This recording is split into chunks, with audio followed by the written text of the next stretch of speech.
Hi hello Lakshmiram YouTube ಚಾನಲ್ಗೆ ಸ್ವಾಗತ. ಇವತ್ತು ನನ್ನ ರೆಸಿಪಿ ಏನಪ್ಪ ಅಂದರೆ, ಇವತ್ತು ಒಳ್ಳೆ ಅದ್ಭುತವಾದಂಥ ಬದನೆಕಾಯಿ ಸ್ಪೈಸಿ ಚಟ್ನಿ ಹೇಗೆ ಮಾಡೋದು ಅಂತ ಹೇಳ್ಕೊಡ್ತೀನಿ. ಹೇಳೋಕ್ಕೂ ಮುಂಚೆ ಈ ವಿಡಿಯೋ ನಿಮಗೆ ಇಷ್ಟ ಆದರೆ ಶೇರ್ ಮಾಡಿ, ಲೈಕ್ ಮಾಡಿ, ಕಮೆಂಟ್ ಮಾಡಿ, ಸಬ್ಸ್ಕ್ರೈಬ್ ಬಟನ್ನ ಕ್ಲಿಕ್ ಮಾಡಿ ಅಂತ ನಾನು ಈ ವಿಡಿಯೋನ ಸ್ಟಾರ್ಟ್ ಮಾಡ್ತಾಯಿದ್ದೀನಿ. ಈ ವಿಡಿಯೋ ತುಂಬಾ ಆಯುರ್ವೇದಿಕ್ ಆಗಿರುತ್ತೆ. ಕೆಮ್ಮು, ನೆಗಡಿ, ಶೀತಗೆ ಎಲ್ಲ ತುಂಬಾ ಒಳ್ಳೆಯದು. ನೀವು ಒಂದ್ಸರಿ ಮನೇಲಿ ಟ್ರೈ ಮಾಡ್ಕೊಳ್ಳಿ ಅಂತ ಹೇಳ್ತಾಯಿದ್ದೀನಿ. ಇಲ್ಲಿ ನಾನು 2 ವೈಟ್ ಕಲರ್ದು ಗುಂಡು ಬದನೆಕಾಯಿನ ತೊಗೊಂಡಿಟ್ಕೊಂಡಿದ್ದೀನಿ. ನೆಕ್ಸ್ಟ್ ಇಲ್ಲಿ ನಾನು 2 ಟೊಮೊಟೊ ತೊಗೊಂಡಿದ್ದೀನಿ. ನನಗಿಲ್ಲಿ ಟೊಮೊಟೊ ಕಾಯಿ ಸಿಕ್ಕಿಲ್ಲ, ಹಣ್ಣು ಸಿಕ್ಕಿದೆ. ಆದ್ದರಿಂದ ನಾನು ಹಣ್ಣು ಹಾಕ್ಕೊತಾ ಇದ್ದೀನಿ. ನೀವು ಕಾಯಿ ತೊಗೋಬೋದು. ಇಲ್ಲಿ ನಾನು ಸ್ವಲ್ಪ ಕೊತ್ತಂಬರಿನ ತೊಗೊಂಡಿದ್ದೀನಿ. ಇಲ್ಲಿ ನಾನು 15 ಹಸಿಮೆಣ್ಸಿನ್ಕಾಯಿನ ತೊಗೊಂಡಿಟ್ಕೊಂಡಿದ್ದೀನಿ. ಇಲ್ಲಿ 2 ಸ್ಪೂನ್ ಆಗೋಷ್ಟು ಕೊಬ್ಬರಿನ ತೊಗೊಂಡು ಕಟ್ ಮಾಡಿ ಇಟ್ಕೊಂಡಿದ್ದೀನಿ. ಇಲ್ಲಿ ನಾನು 2 ಮೀಡಿಯಮ್ ಸೈಜ್ ಈರುಳ್ಳಿನ ಉದ್ದವಾಗಿ ಕಟ್ ಮಾಡಿ ಇಟ್ಕೊಂಡಿದ್ದೀನಿ.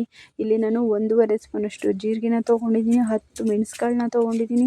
ಸ್ವಲ್ಪ ಕರಿಬೇವು ತೊಗೊಂಡಿದ್ದೀನಿ. ಇಲ್ಲಿ 3 ಗೆಡ್ಡೆ ಬೆಳ್ಳುಳ್ಳಿನ ಬಿಡಿಸಿ ಇಟ್ಕೊಂಡಿದ್ದೀನಿ.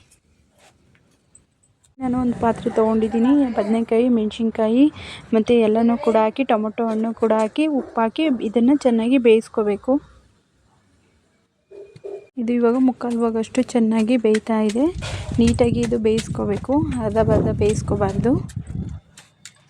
ನಾನು ಬೆಂದಿರುವಂಥ ಬದನೆಕಾಯಿ, ಟೊಮೊಟೊ, ಮೆಣಸಿನ್ಕಾಯಿ ಎಲ್ಲ ಹಾಕಿ ಮಿಕ್ಸಿಲಿ ರುಬ್ಕೊತಾ ಇದ್ದೀನಿ. ಅದ್ರ ಜೊತೆಗೆ ನಾನಿಲ್ಲಿ ಬೆಳ್ಳುಳ್ಳಿ, ಇಲ್ಲಿ ನಾನು ಬಿಡಿಸ್ಕೊಂಡಿರೋಂಥ ಬೆಳ್ಳುಳ್ಳಿನ ಹಾಕ್ಕೊತಾ ಇದ್ದೀನಿ. ಇದರಲ್ಲಿ ಏನೇನು ಹಾಕ್ಕೊಂಡಿದ್ದೀನಿ ಅಂದರೆ ಬದನೆಕಾಯಿ, ಟೊಮೊಟೊ, ಮೆಣಸಿನ್ಕಾಯಿ ಮತ್ತು ಬಿಡಿಸಿದಂಥ ಬೆಳ್ಳುಳ್ಳಿ. ಇದಕ್ಕೆ ನಾನು ನೆಕ್ಸ್ಟು ಜೀರಿಗೆ ಪೌಡ್ರನ್ನ 1/4 ಸ್ಪೂನ್ ಜೀರಿಗೆ ಪೌಡ್ರನ್ನ ಹಾಕ್ಕೊತಾ ಇದ್ದೀನಿ. 10 ಮೆಣಸುಗಳನ್ನ ಹಾಕ್ಕೊತಾ ಇದ್ದೀನಿ. ಇದಕ್ಕೆ ಸ್ವಲ್ಪ ಕಟ್ ಮಾಡಿ ಇಟ್ಕೊಂಡಿರೋಂಥ ಕೊತ್ತಂಬರಿನೂ ಕೂಡ ಹಾಕ್ಕೊತಾ ಇದ್ದೀನಿ. ಇದಕ್ಕೆ ನೀರು ಹಾಕೋ ಅವಶ್ಯಕತೆ ಇಲ್ಲ, ಯಾಕೆಂದರೆ ಇದು ಬೆಂದಿರೋದ್ರಿಂದ ಇದರಲ್ಲೇ ಸ್ವಲ್ಪ ನೀರಿನ ಅಂಶ ಇರುತ್ತೆ. ಇದಕ್ಕೆ ತೆಂಗಿನಕಾಯಿ ಹಾಕ್ಕೊಂಡು ನುಣ್ಣಗೆ ರುಬ್ಕೊಳ್ಳೋಣ. ನಾನಿಲ್ಲಿ ಚಟ್ನಿನ ಚೆನ್ನಾಗಿ ಸಾಫ್ಟಾಗಿ ರುಬ್ಕೊಂಡು ಇಟ್ಕೊಂಡಿದ್ದೀನಿ. ನೋಡಿ ಎಷ್ಟು ಚೆನ್ನಾಗಿ ಸಾಫ್ಟಾಗಿ ಬಂದಿದೆ ಅಂತ. ಈ ಥರ ನೀವು ಸಾಫ್ಟಾಗಿ ರುಬ್ಬಿ ಇಟ್ಕೋಬೇಕು. ನಾನಿಲ್ಲಿ ಒಂದು ನಿಂಬೆಹಣ್ಣು ಗಾತ್ರ ಹುಣಸೆಹಣ್ಣನ್ನ ತೊಗೊಂಡು ಇಟ್ಕೊಂಡಿದ್ದೀನಿ. ಸ್ವಲ್ಪ ಅದು ಬೌಲ್ ತೊಗೊಂಡು ನೀರು ಹಾಕಿ ಅದನ್ನು ಚೆನ್ನಾಗಿ ಸ್ವಲ್ಪ ನೆನೆಸ್ಕೊಂಡು ಇಟ್ಕೊಂಡಿದ್ದೀನಿ. ಯಾಕೆಂದರೆ ಹುಣಸೆಹಣ್ಣು ರಸ ತುಂಬಾ ಟೇಸ್ಟಿಯಾಗಿರುತ್ತೆ ಚಟ್ನಿಗೆ. ಅದಕ್ಕೋಸ್ಕರ ನಾನಿಲ್ಲಿ ಹುಣಸೆಹಣ್ಣು ರಸನ ತೊಗೊಂಡು ನೆನೆಸಿ ಇಟ್ಕೊಂಡಿದ್ದೀನಿ. ಗ್ಯಾಸ್ ಆನ್ ಮಾಡಿ ಪಾತ್ರೆ ಇಟ್ಟಿದ್ದೀನಿ. ಪಾತ್ರೆ ಬಿಸಿಯಾಗಿದೆ. ಇದಕ್ಕೆ ನಾನು 1 ಲೋಟ, ಮುಕ್ಕಾಲು ಲೋಟ ಎಣ್ಣೆನ ಹಾಕ್ಕೊತಾ ಇದ್ದೀನಿ. ಇದಕ್ಕೆ ನಾನು ಸ್ವಲ್ಪ ಸಾಸಿವೆ, ಕರಿಬೇವು ಎಲ್ಲ ಹಾಕಿ ಉದ್ದವಾಗಿ ಕಟ್ ಮಾಡಿರೋಂಥ ಈರುಳ್ಳಿನ ಹಾಕಿ ಚೆನ್ನಾಗಿ ಫ್ರೈ ಮಾಡ್ಕೊತಾ ಇದ್ದೀನಿ. ಇದು ನೀವು ಕೂಡ ಚೆನ್ನಾಗಿ ಫ್ರೈ ಮಾಡ್ಕೋಬೇಕು. ಇದಕ್ಕೆ ನಾನಿಲ್ಲಿ 1/4 ಸ್ಪೂನ್ ಆಗೋಷ್ಟು ಅರಿಶಿನ ಹಾಕಿದ್ದೀನಿ. ಅರಿಶಿನ ಹಾಕಿ ಸ್ವಲ್ಪ ಲೈಟಾಗಿ ಉಪ್ಪು ಹಾಕಿ ಚೆನ್ನಾಗಿ ಫ್ರೈ ಮಾಡ್ತಾ ಬನ್ನಿ.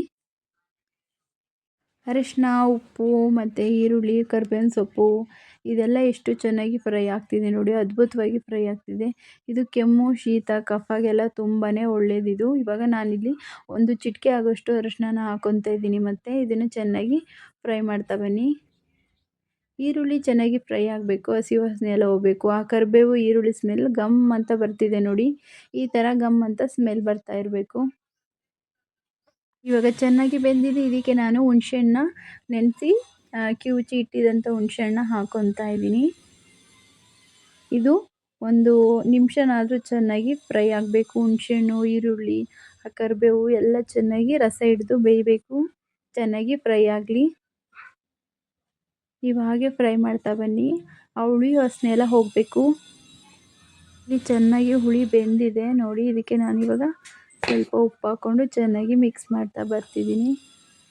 ಈ ಥರ ನೀವು ಚೆನ್ನಾಗಿ ಮಿಕ್ಸ್ ಮಾಡ್ತಾ ಬಂದರೆ ಹುಳಿ ಎಲ್ಲ ಚೆನ್ನಾಗಿ ಫ್ರೈ ಆಗಿರುತ್ತೆ. ನೋಡಿ ಎಷ್ಟು ಚೆನ್ನಾಗಿ ಫ್ರೈ ಆಗ್ತಿದೆ. ಇವಾಗ ಇಲ್ಲಿ ಚೆನ್ನಾಗಿ ಎಲ್ಲ ಕೂಡ ಫ್ರೈ ಆಗಿದೆ. ಇದಕ್ಕೆ ನಾನು ರುಬ್ಬಿರುವಂಥ ಬದನೆಕಾಯಿ, ಟೊಮೊಟೊ, ಮೆಣಸಿನ್ಕಾಯಿ ಇದನ್ನೆಲ್ಲ ಹಾಕಿ ರುಬ್ಬಿಟ್ಕೊಂಡಿದ್ವಲ್ಲ, ಅದನ್ನು ಇದರಲ್ಲಿ ಹಾಕಿ ಚೆನ್ನಾಗಿ ಫ್ರೈ ಮಾಡ್ತಾ ಬರೋಣ. ಇದು ಕಮ್ಮಿ ಉರಿಯಲ್ಲಿ ಆದಷ್ಟು ಚೆನ್ನಾಗಿ ಫ್ರೈ ಮಾಡ್ತಾ ಬನ್ನಿ. ಟೇಸ್ಟು ತುಂಬಾ ಚೆನ್ನಾಗಿರುತ್ತೆ. ಕೆಮ್ಮು, ನೆಗಡಿ, ಕಫ ಈ ಥರ ಏನಾದರೂ ಇದ್ದಾಗ ಈ ಚಟ್ನಿ ಮುದ್ದೆಗೆ ತಿನ್ನೋದ್ರಿಂದ ತುಂಬಾ ಒಳ್ಳೆಯದು. ಇದು ಇವಾಗ ಚೆನ್ನಾಗಿ ಫ್ರೈ ಆಗ್ತಿದೆ. ಇದೇ ಥರ ಫ್ರೈ ಮಾಡ್ಕೊಂಬನ್ನಿ. ಅದ್ಭುತವಾದಂಥ ಬದನೆಕಾಯಿ ಸ್ಪೈಸಿ ಚಟ್ನಿ ರೆಡಿಯಾಗಿದೆ. ನಿಮ್ಮ ಮುಂದೆ ಇದೆ ನೋಡಿ, ಎಷ್ಟು ಕಲರ್ಫುಲ್ಲಾಗಿ ಚೆನ್ನಾಗಿದೆ ಅಂತ. ನೀವು ಮನೇಲಿ ಈ ಥರದ್ದು ಚಟ್ನಿ ಮಾಡ್ಕೊಳ್ಳಿ, ತಿನ್ಕೊಳ್ಳಿ ಅಂತ ಹೇಳ್ತಾ ಈ ವಿಡಿಯೋನ ಇಲ್ಲಿಗೆ ಮುಗಿಸ್ತಾ ಇದ್ದೀನಿ. ಈ ವಿಡಿಯೋ ನಿಮಗೆ ಇಷ್ಟ ಆಗಿದರೆ ಲೈಕ್ ಮಾಡಿ, ಶೇರ್ ಮಾಡಿ, ಸಬ್ಸ್ಕ್ರೈಬ್ ಬಟನ್ ಕ್ಲಿಕ್ ಮಾಡಿ ಅಂತ ಹೇಳ್ತಾ, ಒಳ್ಳೆಯದನ್ನೇ ತಿನ್ನಿ, ಒಳ್ಳೆಯದನ್ನೇ ಮಾತಾಡಿ ಅಂತ ಹೇಳ್ತಾ ನಾನು ಈ ವಿಡಿಯೋನ ಮುಗಿಸ್ತಾ ಇದ್ದೀನಿ. ಬಾಯ್ ಬಾಯ್.